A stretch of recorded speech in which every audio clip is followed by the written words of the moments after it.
साथियों, जय भीम, जय भारत, जय संविधान। बहुजन समाज में जन्मे सभी संतों, गुरुओं, महापुरुषों को नमन करते हुए करुणा के सागर तथागत गौतम बुद्ध,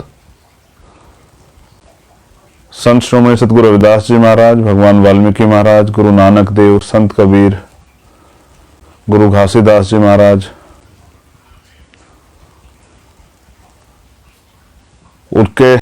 उनके अलावा और अन्य जो बहुजन महापुरुष हैं हमारे गुरुओं के अलावा, उनको भी नमन करते हुए राष्ट्रपिता ज्योतिबा फूले, आरक्षण के जनक छत्रपति साहू जी महाराज, शिवाजी महाराज, संत गाडगे जी महाराज, पेरियर लल्लई यादव, पेरियर रामानायकर स्वामी, बाबू जगदेव प्रसाद कुशवाहा, जननायक कपूरी ठाकुर, बिरसा मुंडा, बिजली पासी। पहली बात तो मैं किसान आंदोलन, क्योंकि चरम पे किसान आंदोलन से शुरुआत करूंगा। मैंने सुना था किसी से कि कोई किसी को राज नहीं देता, कोई किसी को ताज नहीं देता, जो लेता साढ़े निज बल लेता, जिसमें दम होता है वो लेता है, अपने दम पे लेता है। तो किसानों का आंदोलन चल रहा है और लगभग 67-68 दिन हो गए हैं। और आंदोलन में कितनी ताकत होती है आप देख रहे हैं। जो सरकार किसी के आगे नहीं झुकती थी, वो सरकार जो है बेबस सी नजर आ रही है। ये आंदोलन की ताकत होती है। तो जो हमारे लोग ये कहते हैं कि आंदोलन से कुछ नहीं होता, ये संदेश मेरा जो है, मैं किसी को क्रिटिसाइज नहीं करना चाहता, लेकिन मैं जिस अहम मुद्दे पे बात कर रहा हूं उस पे जो लोग राजनीतिक महत्वाकांक्षा है, राजनीतिक वैचारिक जो है, राजनीतिक मजबूरी के कारण मेरा समर्थन नहीं करते, ये उनके लिए भी है आज लाइव। जो लोग समर्थन करते हैं उनके लिए तो है ही, लेकिन बहुजन समाज के लोग जो राजनीतिक कारणों से विरोध करते हैं, ये लाइव उनके लिए भी है। तो किसान सड़कों पे है, यानी कि आंदोलन अपने हक की लड़ाई के लिए, अपने वाजिब हक की, जो आपका अधिकार बैठता है उसके लिए भी आपको लड़ना पड़ता है। जब सरकार से आपको कोई चीज लेनी होती है तो उसके लिए भी आपको सड़कों पे आना पड़ता है। तो बहुजन समाज के लोगों को किसान आंदोलन से सीख लेनी चाहिए कि किस तरह अपने हक के लिए जो है 2-2 महीने, और किसान आंदोलन तो और 3 महीने से पहले चल रहा है जब से बिल पास हुए, तो यानी कि 5-5, 6-6 महीने भी घर छोड़ के सड़कों पे रहना पड़ता है, आंदोलन करने पड़ते हैं, लाठियां खानी पड़ती है, गोलियां खानी पड़ती है, मुकदमे झेलने पड़ते हैं, तमाम तरह के आरोप प्रत्यारोप झेलने पड़ते हैं। ये उन लोगों के लिए, जैसा मैंने कहा, जो लोग राजनीतिक मजबूरी के कारण मेरा विरोध करते हैं। दूसरा, कुर्बानी आप देख लीजिए कि फ्री में कोई किसी को कुछ नहीं देता। जो अधिकार आपका छिन जाता है उसको लेने के लिए आपको वो मांगने से नहीं मिलता, उसको छीनना पड़ता है। ऐसा माननीय काशीराम साहब कहते थे। और एक नाम जो और मैं आज के लाइव में लूंगा, वो आपके काम आएगा, उसको याद रखिएगा।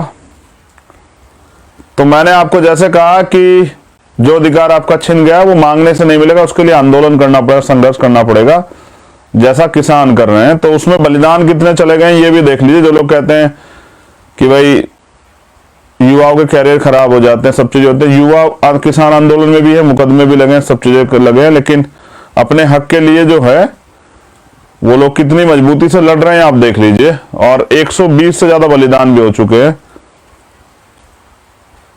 ये दूसरी बात है। अब जो एक और महत्वपूर्ण बात है वो ये है कि एक आ जाता कि आंदोलन में हिंसा हो जाती है, आंदोलन को तो जानबूझ के खराब किया जाता है, ये लोग षड्यंत्र करते हैं, बहुत सारे कई आंदोलनों में लगा। लेकिन मैंने कहा कि लोगों को जानना चाहिए। तो किसान दिल्ली गए थे और सरकार ने साजिश करा के आंदोलन में लाठियां चलवाई, गोली चलवाई, आंदोलन को बदनाम किया, बाकी काम मीडिया ने कर दिया। तो जो बेचारे लोग हैं उनको समझना चाहिए किस तरह से आंदोलन को खराब करने के लिए सरकार साजिशें करती है। ये पुख्ता परिणाम जो है प्रमाण आपके लिए हैं उन लोगों के लिए जो लोग आंदोलन की वैल्यू नहीं समझते और आंदोलनकारियों को भी सम्मान देने की बजाय उनका राजनीतिक मजबूरियों से विरोध करते हैं। तो ये किसान आंदोलन जो है बहुत कुछ सीख देता है तमाम लोगों को जो लोग आज आंदोलन कर रहे हैं किसी दल से या किसी संगठन से जुड़े हुए हैं, कि अपनी लड़ाई को जीतने के लिए कितनी परेशानियां, कितने तरह के अपमान, संघर्ष और आरोप प्रत्यारोप के बाद आपको ये लड़ना पड़ता है।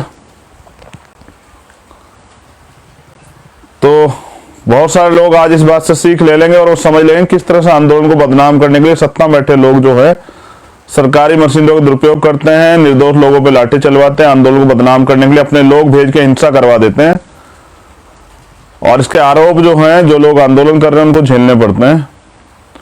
तो मजबूरी में जाता आदमी सड़क पे, खुशी से तो नहीं जाता है। अब मैं एक नाम ले रहा था आपके सामने, अभी बजट पेश हुआ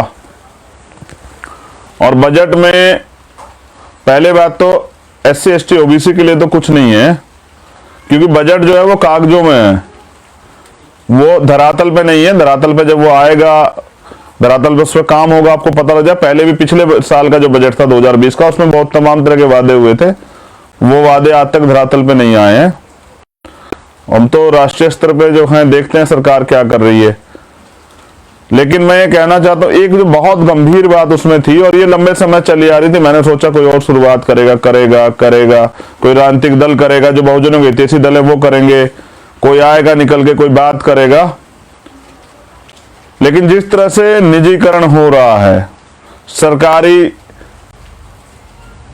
जो डिपार्टमेंट है, सरकार संस्थाओं है, जिनको जिस तरह से षड्यंत्र से खत्म किया जा रहा, मैं उस पर आज अपनी बात रखना चाहता हूं। तो SC ST OBC माइनॉरिटी के लोग, जैसा मैंने कहा कि वो लोग आज का लाइव जो है हमारे नौजवान ध्यान से सुने।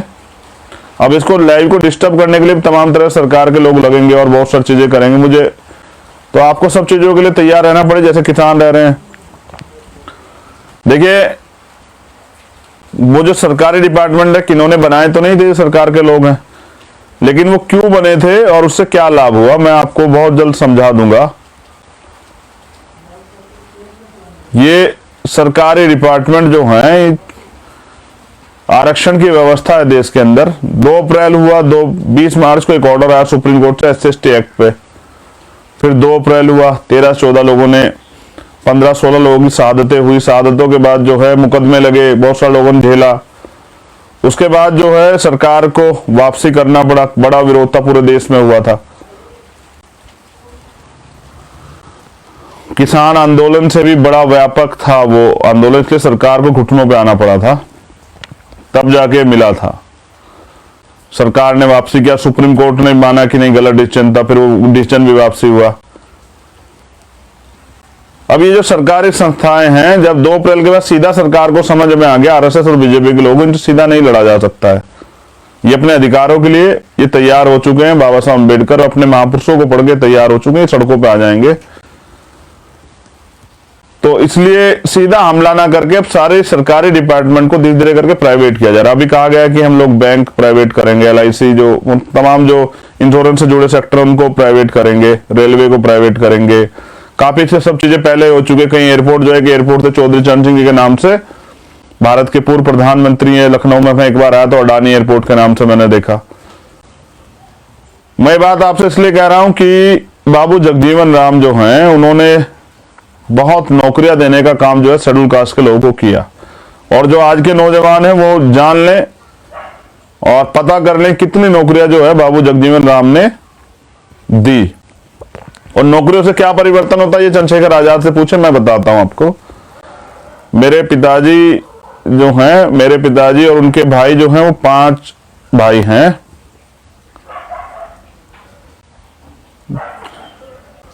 चार भाई है मेरे पिताजी के, जो और मतलब परिवार था। तो मेरे बड़े वाले ताऊजी जो हैं वो आर्मी में थे, आर्मी से रिटायर हुए वो। दूसरे वाले जो ताऊजी थे वो देहरादून में, वहां से जो है वो सिटी एयरफोर्स से रिटायर हुए। तीसरे नंबर पे मेरे पिताजी थे जो टीचर थे, टीचर से रिटायर हुए। चौथे नंबर पे मेरे चाचा हैं जो गांव में हैं। देखिए मैं लाइव के चक्कर में कंफ्यूज हो गया, 5 ही वो हैं मेरे परिवार, मेरे ताऊजी और मेरे पिताजी को लगा 5 भाई थे। जो सबसे बड़े वाले वो गांव में रहते थे, उनसे छोटे वाले जो है वो आर्मी में गए, तीसरे नंबर के जो हैं वो देहरादून में सिटी एयरफोर्स रिटायर हुए, चौथे नंबर मेरे पिताजी थे और 5वें नंबर पे मेरे चाचा हैं जो गांव में रहते हैं। बड़े वाले ताऊजी खेती करते रहे, उनका परिवार है काफी, मैं जहां तक मैं जानता हूँ एक भी बच्चा जो है सरकारी नौकरी पे नहीं लगा, क्योंकि ताऊजी गांव में रहते थे तो सब जो लोग बच्चे बड़े होते वो खेती वगैरह काम से जुड़ते गए। अभी बड़ी मुश्किल से वो अपने परिवार को सरवाइव कर पा रहे हैं। फिर उनसे छोटे वाले वो आर्मी में थे, उन्होंने अपने परिवार को मजबूत किया। जो देहरादून चले गए थे ताऊजी जो सिटी एयरफोर्स में थे, उनके 2 बेटे हैं, 1 बेटी है। एक भैया जो हैं वो वेल सेटल्ड हैं, वो देहरादून में एक अच्छे पद पे है। उनके छोटे वाले जो उनसे जो छोटे हमारे भैया हैं वो अमेरिका में हैं, वो इंजीनियर हैं। सिस्टर हमारी वहीं पे जो है वो वही देहरादून में है। उसके बाद हमारे पिताजी थे, हम 6 भाई बहन हैं, हमें 6 भाई बहन को हमारे पिताजी ने पढ़ाया। खेती करते शायद ना पढ़ा पाते, लेकिन वो सरकारी जॉब में थे तो उन्होंने हमें पढ़ाया, वो पढ़ाई की वैल्यू को समझते थे। और जब उन्होंने पढ़ाया तो हम लोगों के जीवन में बड़ा बदलाव हुआ। उन्होंने हम पे मेहनत की, पढ़ाया, तो क्योंकि उन पे वो सरकारी जॉब में थे तो एक अच्छा जो है अर्निंग उन पे थी, तो हमारे जीवन में बदलाव हुआ, हमें मौका मिला। उसकी बदौलत आज चंद्रशेखर है, क्योंकि काला अक्षर भैंस बराबर नहीं पढ़ते तो जान ही नहीं पाते। बाबा साहब ने जो रास्ता दिखाया था उसको नहीं पढ़, उस पर नहीं चल पाते तो कुछ कर ही नहीं पाते। फिर जो हमारे जो चाचा है वो गांव में रहते हैं, वो जॉब में नहीं गए, वो गांव में खेती करते थे। उनके बेटे कोई जॉब में नहीं है, वो सब अपना छोटा मोटा कोई काम करते हैं। धीरे धीरे वो परिवार मेहनत मजदूरी करके सरवाइव कर रहा है। तो अगर मुझे औरों से अलग मुझे ऐसा लगता है अगर मेरे पिताजी जॉब में नहीं होते तो शायद मैं वकालत की पढ़ाई ना कर पाता और शायद मैं आज आप लोगों के सामने ना होता। तो परिवर्तन होता है सरकारी नौकरी से बड़ा। मेरे ताऊजी अगर जॉब में नहीं होते तो मेरे भैया अच्छी जॉब पे नहीं होते, और मेरे एक भैया जो हैं वो इस देश से भी बाहर 7 समुद्र पार जो हैं वो इंजीनियर हैं अमेरिका में, तो शायद वो ना हो पाते। ये बात मैं आपको इसलिए बता रहा हूं कि हमें जो है रिजर्वेशन आरक्षण के दम पे जो नौकरियां मिली हैं तो उनकी वैल्यू को समझना चाहिए। अब ये सरकार आरक्षण को खत्म कर रही है, उसका सीधा तरीका है कि सरकारी डिपार्टमेंट नहीं रहेंगे तो आरक्षण खत्म हो जाएगा। प्राइवेट में आरक्षण है ही नहीं। तो मैं लंबे समय से सोच रहा था कि हमें अपनी आवाज को उठाना चाहिए, जैसे कि जो अधिकार जो हमें नहीं मिला है तो वो अगर उसकी वैल्यू को हम नहीं समझते हैं, लेकिन जब हमें मिल गया, जैसे हमें स्वाभिमान से जीवन जीने का जो है मौका मिला, सो हमारा जीवन जो है वो आर्थिक रूप से जब हमारे फैमिली संपन्न हुई तो हमें आगे बढ़ने का मौका मिला। अब अगर हमसे दोबारा गुलामी वाले जीवन में जाने के लिए कहा जाए तो शायद हम लोग नहीं जा पाएंगे और शायद हम उसे बर्दाश्त भी नहीं कर पाएंगे। जैसे मेरे जो बड़े ताऊजी थे वो एक किसान के यहाँ हाल ही रहते थे। देखो हम किसान आंदोलन में सहयोग करते हैं, लेकिन दलितों पे काफी बड़े पैमाने पे जमीन नहीं है, वो तो मजदूरी करते हैं। लेकिन क्योंकि जब भी देश हित में कोई भी आंदोलन होता है तो किसान लोग जो हैं, दलित समाज के लोग तो स्पेशली जाते हैं मदद करने के लिए। तो आज समाज हमारा खड़ा, मैं खुद भी जाता हूं।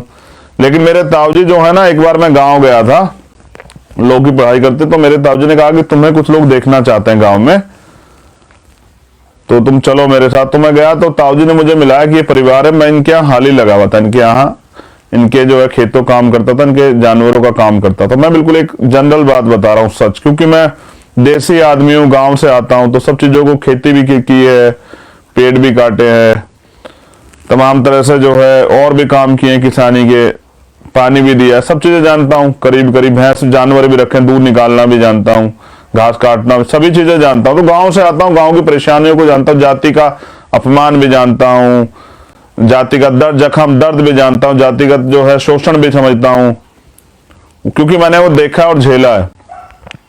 जो बेरोजगार नौजवान हैं उनकी पॉकेट में पैसे नहीं होते, उनके सपनों को टूटते भी देखता हूं, क्योंकि मैं उनमें से एक ही हूं।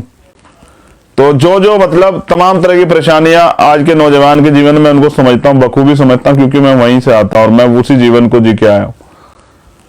तो मेरे ताऊजी ने मुझे कहा कि मैं इनके यहाँ हाले लगा हुआ था, तो मुझे बड़ा दुख था मेरे लिए, लेकिन मुझे लगा कि चलिए उन्होंने हम पे कितनी मेहनत की और हमें मौका दिया कि देखो मैं हाल ही लगा हुआ था लेकिन मेरा भतीजा ना लगे, मेरा बेटा ना लगे, तो उन्होंने पढ़ाया, क्योंकि पढ़ने के बाद जो है तरक्की के रास्ते खुले।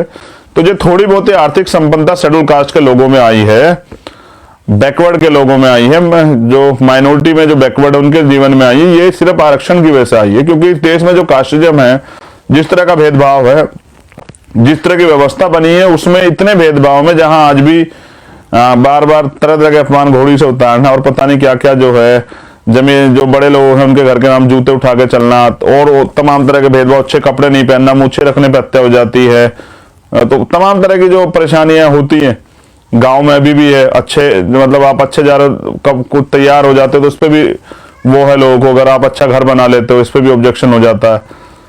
तो इनके बीच में भी अगर आगे बढ़ने का रास्ता मिला, आर्थिक थोड़ी संपन्नता आई, तो वो आरक्षण से जो नौकरी प्राप्त हुई उससे आई।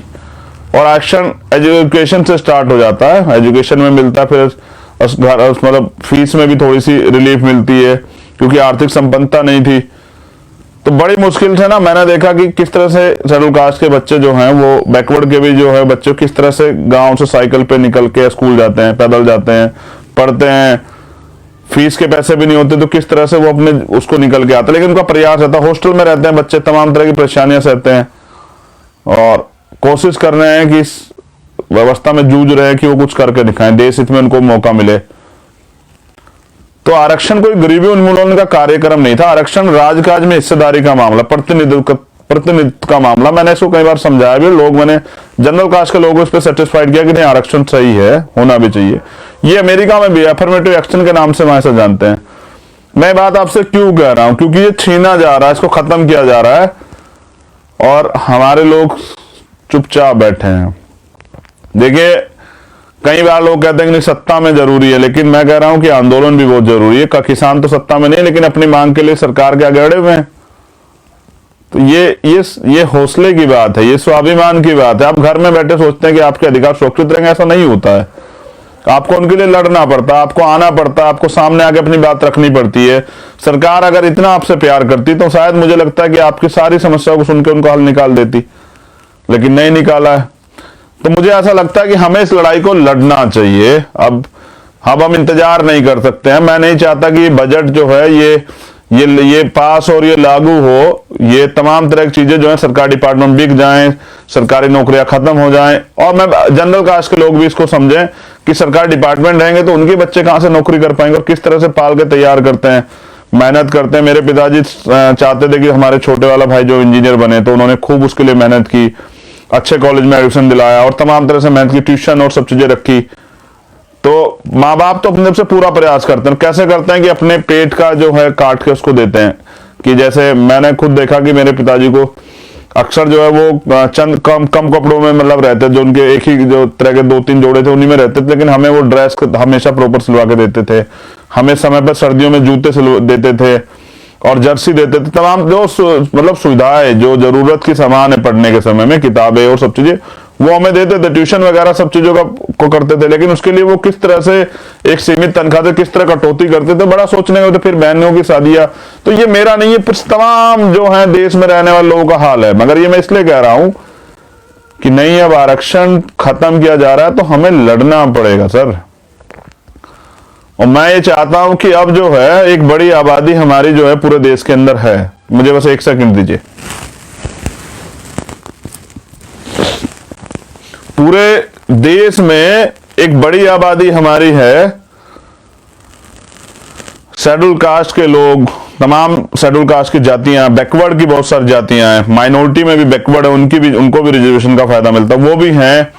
और जो देश हित, जो देश में जो लोग रहते हैं उनमें जो नौजवान हैं जो सरकारी डिपार्टमेंट नौकरी चाहते हैं, तो उनको भी समझना पड़ेगा कि नहीं, सरकार तो कुछ छोड़ ही नहीं रही है, सरकार तो सब बेच के खत्म कर दे रही है। तो हमारे ये भी मांग रहनी चाहिए कि चलिए, अगर आप कहते हैं कि वक्त की जरूरत है कि सरकार डिपार्टमेंट खत्म करने पड़ेंगे, तो मैं चाहता हूं कि प्राइवेट में जो है आरक्षण की व्यवस्था की जाए। क्योंकि मुझे लगता है अगर हमारे लोग वहां नहीं होंगे तो हमारी बात ही नहीं होगी, कोई हमें मैनेजर नहीं बनाएगा। सब लोग चाहेंगे हम लेबर क्लास ही बन रहे, लोग जिस तरह हमारे बारे में सोचते हैं इस व्यवस्था में। तो जहां आज भी देखें न्यायपालिका है, लेकिन न्याय तो नहीं मिलता है। न्याय के लिए तो आंदोलन करने पड़ते हैं। कानून व्यवस्था है, लेकिन पुलिस एफआईआर तो नहीं लिखनी पड़ती, उसके लिए तो धरने प्रदर्शन करने पड़ते हैं। अभी आकाश पाल का मामला देख लीजिए मेरठ का। अगर हम न्याय के लिए लड़ने जाते हैं तो पीड़ित परिवार पे लाठियां चला दी जाती है। मुझे बड़ा दुख है, मेरी माताओं बहनों पे वहां पाल समाज की लाठियां चली, बहुत दुख है। लेकिन मैं क्यों बता रहा हूं कि सब चीजें हैं और सब लोग हैं, लेकिन मुझे लगता है कि हमारे लोग नहीं है सिस्टम में, तो हमारे लिए नहीं कुछ हो रहा है। तो ये आरक्षण जो है, जिसकी वजह से मेरे ताऊ जी, मेरे पिताजी एक सम्मानित जीवन जी पाए, मैं इसको खत्म नहीं होने दूंगा। मैं हम की बात कर रहा हूं, हम सब लोगों को इसको लिए लड़ना चाहिए। आने वाले कल में मैं शुरुआत करता हूं। मैं कहता हूं कि मैं देखना चाहता हूं कितने लोग इस लड़ाई में साथ देने के लिए तैयार हैं। देखिए, आपको किसानों से सीख लेनी चाहिए। जो अधिकार सरकार ने उनके अब खत्म किए हैं, उसके लिए वो लड़ रहे हैं। जो कानून के खिलाफ बनाए, उसके लिए वो लड़ रहे हैं। एमएसपी पे जिसपे वो कानून चाहते हैं, उसके लिए लड़ रहे हैं। लेकिन जो हमें मिला है वो खत्म किया जा रहा है, उसके लिए हम लोग नहीं लड़ रहे। तो इसका मतलब हमारा जो है वैचारिक दरिद्रता जो है वो हम पे हावी है, मानसिक गुलामी हमारे ऊपर हावी है कि हमारे अधिकार छीने जा रहे हैं, हम लोग नहीं लड़ रहे हैं। हम लोग इंतजार कर रहे हैं कि अपने आप बच जाएंगे। ऐसा कभी कुछ नहीं हुआ है कि कुछ बच गया हो। जब एक पूरी ताकत लगी हो आपके अधिकार छीनने में, तो बचने का मतलब नहीं बनता है, फिर आपको लड़ना पड़ेगा। और मैं ये कहना चाहता हूं पूरे देश में रहने वाले नौजवानों से, शेड्यूल कास्ट बैकवर्ड के, माइनॉरिटी के नौजवानों से, कि साहब कब लड़ेंगे? जब सरकार सब कुछ खत्म कर देगी, जब सरकार बीएचएल बेच देगी, कॉल बेच देगी, सेल बेच देगी, भारत पेट्रोलियम, काफी चीजें बिक भी चुकी हैं, जब तमाम एयरपोर्ट और सब चीजें प्राइवेट हो जाएंगी, तो आपको कौन देगा वहां कुछ? और फिर प्राइवेट का हालात आप जानते हैं, प्राइवेट तो गुलामी है। जैसे मैं एक ही इश्यू पे बात करूं, सफाई कर्मचारियों का आप काम देख लीजिए। कॉन्स्टिट्यूशन में प्रोविजन था, बाबा साहब जानते थे और बाबा साहब ने किया भी, कि कोई भी कार्य जो है, जो दैनिक कार्य है, वो ठेकेदारी पे नहीं होगा। लेकिन जब सफाई कर्मचारी यानी कि वाल्मीकि समाज के लोग जो, या शेड्यूल कास्ट के जो चमार जाति के लोग हैं, वो सफाई का काम करते हैं, जब वो लोग करते थे सफाई काम और सरकारी डिपार्टमेंट के थ्रू करते हैं, सरकारी नौकरी थी, तो जब 50-60 हजार रुपए तनख्वाह मिलती थी, तो मेरे बाप दादाओं ने सोचा कि नहीं, मैं अपने बच्चे को ये जीवन नहीं जीने दूंगा, मैं उसको डॉक्टर इंजीनियर बनाऊंगा। बाबा साहब ने कॉन्स्टिट्यूशन में हमें भी राइट दिए हैं, मैं उसको पढ़ाऊंगा अच्छा। और जब ये लोग डॉक्टर, इंजीनियर, जज, वकील, आईएएस, आईपीएस बनने लगे, तो सिस्टम को दिक्कत होगी। तो उन्हें लगा कि सफाई का काम कौन करेगा, तुम्हारी मजदूरी कौन करेगा, तुम्हारे खेतों में हल कौन चलाएगा, तुम्हें कौन जो है ये किस पे राज चलाओ, किसका शोषण करोगे, किसको जाति की वजह से प्रताड़ित करोगे, ये कहां मिलेंगे लोग तुम्हें। तो उन्होंने, सिस्टम में बैठे लोगों ने वहां ठेकेदारी प्रथा कर दी। आज 7,500 रुपए, 8,000 रुपए, 11,000 रुपए पे है। तो उसमें क्या होता है कि वो इतना पैसा है कि जिसमें आदमी रोटी बड़ी मुश्किल से मिलती है, तो फिर वो अपने बच्चों को कहां से पढ़ाएगा। तो एक तरह से गुलामी में धकेलने का जो है पूरा सिस्टम है, कि लोग जो हैं अपने पेट की भूख के लिए, यानी कि अपने बच्चों का पेट भरने के लिए, उनकी दवाई के इलाज के लिए, अपने घर की रिपेयरिंग के लिए, अपना घर बनाने के लिए सारी जिंदगी संघर्ष करते रहे। तो 10% लोग जो है वो 90% पूंजी पे कब्जा करे बैठे, और 90% जो लोग हैं किसी जाति धर्म के हों, वो 10% पैसे पे जानवरों की तरह अपना जीवन जी रहे हैं। ये कोई जीवन थोड़ा, ये तो गुलामी है। गुलाम कहते हैं ना, काशीराम साहब कहते हैं गुलामों के अधिकार नहीं होते, गुलामों की बहन बेटियों पे शोषण होता है, गुलामों को सताया जाता है, गुलामों का उत्पीड़न होता है। गुलाम होता है, गुलाम कभी राजा नहीं होता है। जबकि बाबा साहब ने कहा कि राजधानी का पेट काट दे, वोट का अधिकार दिया और तमाम अधिकार दिए। तो जैसा मैंने कहा, सोचिए आपने जो मूछें रखी हुई हैं और कोई आपकी मूछें काट दे, मुझे ऐसा ही लगा जैसे मूछें काट दी गई हूं। हमारा सम्मान जो है ये सरकार डिपार्टमेंट खत्म करके छीन लेगा, कि इनको उस हालात पे ले जाओ कि जहां ये रोटी के लिए मोहताज हो जाए। जैसे मूछें मैंने कहा काट दे, जैसे जिन नौजवान ने मूछें रखी है, कोई जबरदस्ती पकड़ के आपकी मूछें काट दे, उस अपमान को महसूस कीजिए और तय कीजिए कि हमें संघर्ष करना है। मैं तो तय कर चुका हूं कि मैं अब भीम आर्मी और आजाद समाज पार्टी के जो नौजवान जो मुझसे प्यार करते हैं, मैं उनसे कहूंगा कि वो जिलों में तैयारी करो, और किसान भाइयों की तरह हम भी बड़ी बड़ी पंचायतें करके जो है इस सरकार को बता देंगे कि हम, एक बड़ी आबादी है इस देश की, जो बहुजन समाज है, एससी एसटी ओबीसी माइनॉरिटी के जो लोग हैं, वो एक बड़ी आबादी है, और उनके अधिकार आप ऐसे नहीं छीन सकते उस देश में। मैं जानना चाहता हूं इस लड़ाई में कौन कौन साथ है, वो लिख के बताए कि भैया हम लड़ेंगे और हम लड़ना चाहते हैं। सर मैं कह रहा हूं कि अगर आज नहीं लड़े तो कल गुलामी आ जाएगी, तो जो आने वाली पीढ़ियां है उनको क्या मुंह दिखाएंगे। बाबा साहब अकेले हमें सब कुछ देके गए, फिर उससे पहले हमारे महापुरुषों ने राष्ट्रपिता ज्योतिबा फूले, हमें पढ़ाने के लिए माँ सावित्रीबाई फूले, माँ फातिमा शेख, बाबू जगदेव प्रसाद कुशवाहा, जननायक कर्पूरी ठाकुर, संत गाडगे जी महाराज, पेरियार जी महाराज, प्यारे लल्ले यादव जी, तो गुरु नारायण स्वामी, कितने लोगों ने जो है इस सामाजिक परिवर्तन और आर्थिक मुक्ति के आंदोलन को आगे बढ़ाया। बाबा साहब अंबेडकर, मान्यवर काशीराम, मान्यवर दीना भाना वाल्मीकि साहब, कितने लोग हैं। और मैं आदिवासी उससे तो अगर बात करूं तो बहुत लोग हैं, बड़े बड़े नाम हैं जिन लोगों ने ये संघर्ष किया स्वाभिमान के लिए। तो मैं कल आप अच्छा कल को एक बार हम लोग कल्पना करते हैं, ये मैंने आज एक कुर्ता पहना, ये कुर्ता जो है मुझे जब मैं फरारी में था तो पंजाब से एक परिवार ने दिया था, मैं उनका धन्यवाद करता हूं। और ये कपड़ा जो है एक हमारा जो डेरा है, डेरा सचखंड बल्ला, वहां से के जो गुरुजी उन्होंने मुझे दिया था कि ये कपड़ा मतलब सम्मान के तौर पे दिया था, वहां पंजाब में इस तरह का रिवाज है। तो मैंने सोचा कि आज यही पहन लेता हूं, गुरुओं का आशीर्वाद भी रहेगा। तो मैं ये बात आपको इसलिए बता रहा हूं कि मुझे नफरत थी राजनीति से, लेकिन मुझे करनी पड़ी, क्योंकि जिन लोगों को आप सोचिए कि जो लोग संसद विधानसभा में बैठे वो आपके लिए अधिकारों के लिए चुप हैं, तो मुझे लगा कि ऐसे लोगों को भेजना चाहिए जो लोग लड़ना चाहते हैं।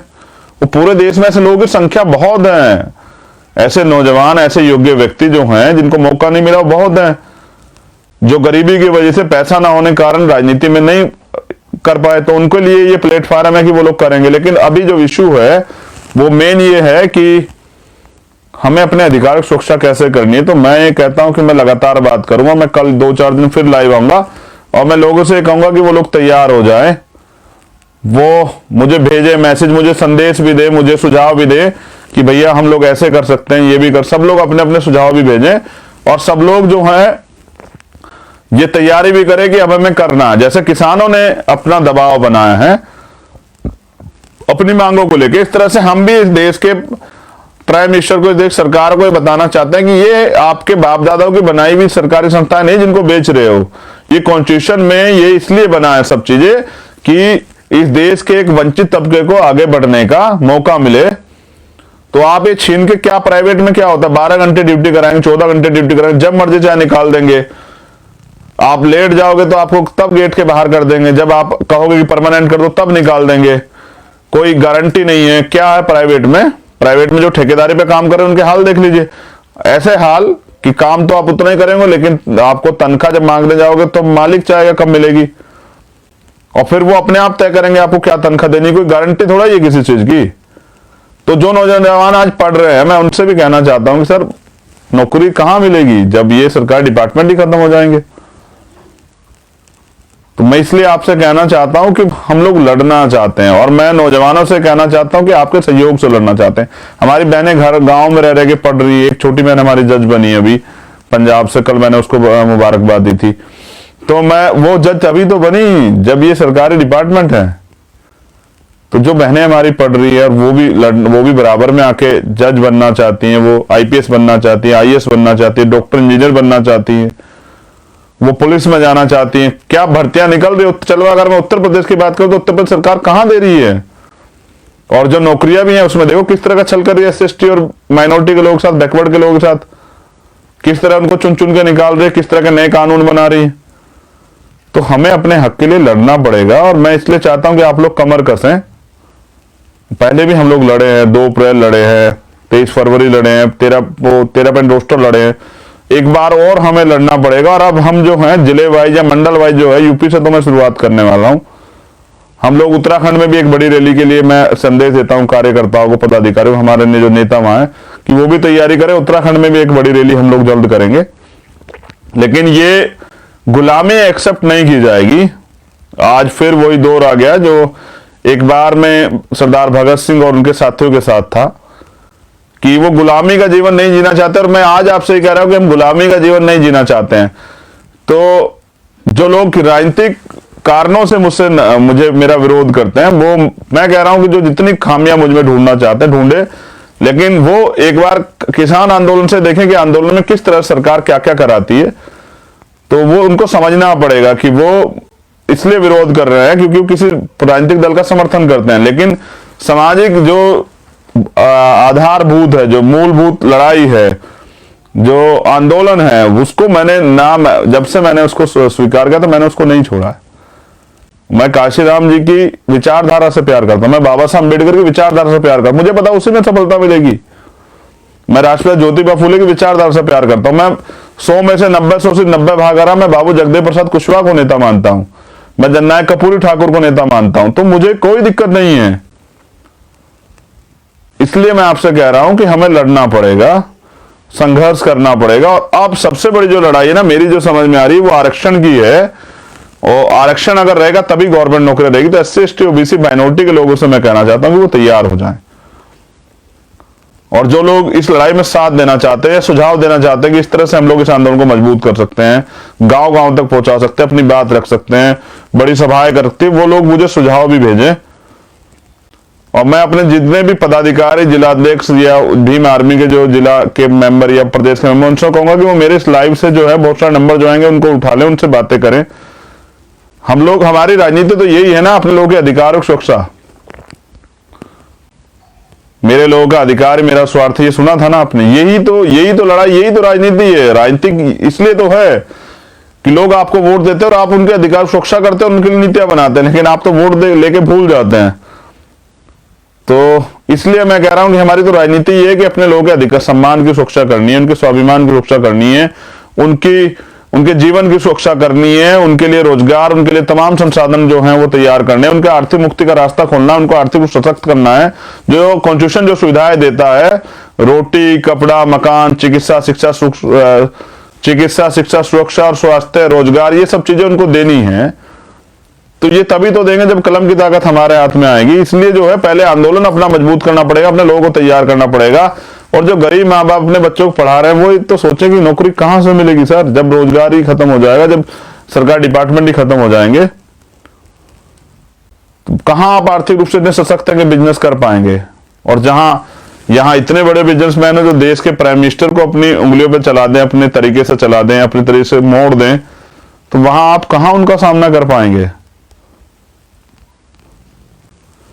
इसलिए मैं कहना चाहता हूं कि अब इस लड़ाई को आप समझिए, जिम्मेदारी से समझिए। और मैं इसीलिए हूं और मेरी यही पहचान है कि मैं जब तक हूं, मुझे घमंड नहीं है, लेकिन गर्व इस बात का जरूर है कि मैं इस लड़ाई को कमजोर नहीं पड़ने दूंगा। आपने मुझ पे भरोसा किया, मैं इस लड़ाई को पूरी ईमानदारी से लड़ता रहूंगा और आगे बढ़ाऊंगा। लेकिन बाबा साहब के सपनों का भारत बनाए बगैर हम लोग नहीं रुकेंगे। तो जो मैंने हाल बताया वो सभी परिवारों का हाल है, क्योंकि मैं गांव में रहता हूं और गांव के लोगों से परिचित। तो जो हमारे आने वाले कल में जो हमारी राजनीतिक होगी, तो वो बिल्कुल साफ है कि हमें करना है। जिनके लिए नहीं हुआ उनके लिए करना है, जिनके पास नहीं है उनको देना है। लेकिन अभी हमें सरकार को भी बताना है कि जन आंदोलन से हम सरकार को बताएं कि आप नहीं छीन सकते हैं। आप जो हमारी ताकत को, हमारे अधिकारों को छीनना चाह के हमें वापस बेबस गुलामी की जिंदगी में ले जाना चाहते हैं।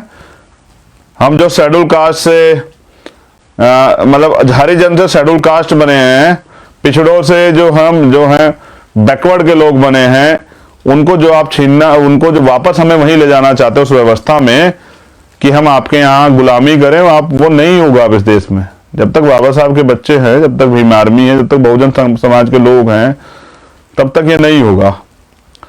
तो मैं जल्द फिर लाइव आऊंगा और आपसे बात करूंगा। तब तक मैं ये चाहूंगा कि आपकी तरफ से बहुत सारे संदेश आए इस लाइव पे, जहां जहां आप लोग तैयार हैं इस लड़ाई को लड़ने के लिए। और मैं जिले जिले जाके नौजवानों को तैयार करूंगा कि वो कमर कसें। सरकार को फिर हम बताएंगे जिले स्तर पे भी, प्रदेश स्तर पे भी और राष्ट्रीय स्तर पे हम बताएंगे कि हम कितनी बड़ी ताकत रखते हैं। तो जिस तरह से 2 अप्रैल का आंदोलन हुआ था, आप तैयारी कीजिए। और मुझे किसान आंदोलन ने बड़ा बल दिया है, किसान आंदोलन बहुत कुछ सीखने का मौका भी दिया है। लेकिन अब हमें किसान आंदोलन को तो सहयोग करना ही करना है। उनके जो आंदोलन का जो वो भी एजेंडा आता है, जो वो नया वो करेंगे कि भाई इसमें सहयोग करना, उसको तो करना ही करना है। चक्का जाम, तमाम तरह की चीजों सहयोग करना है। लेकिन अब हमें जो पिछले दरबार से हमारे अधिकार खत्म हो रहे, उनके लिए भी तैयार रहना। तो स्पेशल ये जिम्मेदारी मैं बैकवर्ड के लोगों को तो कहना ही चाहता हूँ, वो भी तैयार नहीं। शेड्यूल कास्ट के नौजवान से कहना चाहता हूँ, अनुसूचित जाति के जो नौजवान है उनसे कहना चाहता हूँ कि आप पे तो खेती भी नहीं है, आप पे तो कुछ भी नहीं है, आप पे तो आर्थिक मजबूती भी नहीं है, आप तो इसी के भरोसे है ना। तो फिर तैयार हो जाइए और सीख लीजिए किसान आंदोलन से, सीख लीजिए Singhu border, Tikri border, Ghazipur border, Shahjahanpur border, धारू डबर, तमाम जगह देखिए कि नौजवान कितने बड़े पैमाने में उस आंदोलन में अपने अधिकार और सुरक्षा के लिए, अपने हक के लिए खड़े हैं। तो अब आप भी तो तैयार हो जाइए, लिखिए, कहिए कि साडा कितना रख, तभी जो हमारा अधिकार है जो बाबा साहब अम्बेडकर देंगे उसको नहीं छीनने देना है। और अगर वो हमारे होते छिन जाता है तो फिर घमंड करने से कोई फायदा नहीं है। तो जय भीम, जय भारत। हमारी बहनों माताओं को, हमारे नौजवान साथियों को, हमारे बुजुर्गों को, वैचारिक रूप से बाबा साहब अम्बेडकर को ही हमारे नेता हैं, एक सोशल रिफॉर्मर बड़े, जिनकी वजह से हमें बोलने की, कहने की, सुनने की आज़ादी मिली, अच्छे घरों में रहने की मिली। लेकिन राजनीतिक रूप से मान्यवर काशीराम साहब मेरे गुरु हैं, मान्यवर दीना भाना वाल्मीकि मेरे गुरु हैं, मान्यवर जननायक कपूरी ठाकुर मेरे गुरु हैं, बाबू जगदेव प्रसाद कुशवाहा मेरे गुरु हैं, सर छोटू राम मेरे गुरु हैं। मुझे कहने में कोई आपत्ति नहीं है, जिन लोगों ने कुछ करके दिखाया अपने दम पे वो सब मेरे गुरु हैं। मैं संत गाडगे जी महाराज को भी गुरु मानता हूँ, मैं प्यारे लल्लई यादव को भी गुरु मानता हूँ, मैं पेरियार रामानायकर स्वामी को भी गुरु मानता हूँ। जो आपको रास्ता देते हैं, गुरु का मतलब होता है आपको रास्ता दिखाना, आगे बढ़ने का, कुछ कर दिखाने का, तो करेंगे। समता, समानता, बंधुत्व, भाईचारे की लड़ाई को मजबूत करेंगे और बाबा साहब अम्बेडकर के सपनों का भारत जो है बनाएंगे और अमन भाईचारा पैदा करेंगे, सुरक्षा करेंगे, सब चीजें करेंगे, लेकिन अधिकारों के लड़ाई में आगे बढ़ते रहेंगे, पीछे नहीं हटेंगे। बहुत बहुत धन्यवाद मुझे सुनने के लिए। जय भीम, जय भारत, जय संविधान। आप सभी का मंगल हो और सबके मंगल की कामना मैं करता हूं। धन्यवाद। नौजवानों के लिए बस मेरा एक आखिरी संदेश कि संघर्षों के साए में घनघोर जवानी पलती है। दोबारा सुना देता हूं, संघर्षों के साए में घनघोर जवानी पलती है और इतिहास उधर झुक जाता है जिस ओर जवानी चलती है। और बार बार मैंने एक दोहराया है, आज फिर इसे दोहराने में बड़ा आनंद आएगा कि ये चांद, ये सूरज, ये सितारे मेरे साथ में रहें। ये चांद, ये सूरज, ये सितारे मेरे साथ में रहें जब तलक आपके हाथ मेरे हाथ में रहें। और साख से टूट कर गिर जाएं वो पत्ते नहीं है हम, आंधियों से कह दो औकात में रहें। तो मैं सरकार से कहना चाहता हूं कि ये पिछले दरवाजे से धोखे से हमारे अधिकार छीनने खेल बंद करे। अगर सरकारी डिपार्टमेंट है तो आरक्षण है, सरकारी डिपार्टमेंट खत्म तो आरक्षण खत्म। लेकिन अगर प्राइवेट सेक्टर भी आप जो लागू करोगे तो हम में इतना दम रखते हैं कि प्राइवेट सेक्टर में भी आरक्षण लेंगे। जब तक इस देश में जातिवाद है तब तक आरक्षण रहेगा और सरकारी डिपार्टमेंट ही हम खत्म नहीं होने देंगे। ये आरक्षण बीजेपी वाले जिन्होंने हमेशा देश को बर्बाद किया, बेचा है, उनको नहीं पता कि राष्ट्र निर्माण में सबसे बड़ा योगदान है आरक्षण का। वरना तो देश बर्बाद करने में इन लोगों ने कमी नहीं छोड़ी है। देश बेच बेच के देश चला रहे हैं। धन्यवाद। नेशनल दस्तक की आपसे गुजारिश है कि अगर इसको बचाना चाहते हैं तो नेशनल दस्तक को सब्सक्राइब करने के लिए रेड कलर के सब्सक्राइब बटन को दबाएं, फिर बेल आइकन की घंटी दबाएं। नेशनल दस्तक को बचाने के लिए बहुत जरूरी है कि हर खबर को शेयर करें, लाइक करें, कमेंट जरूर करें।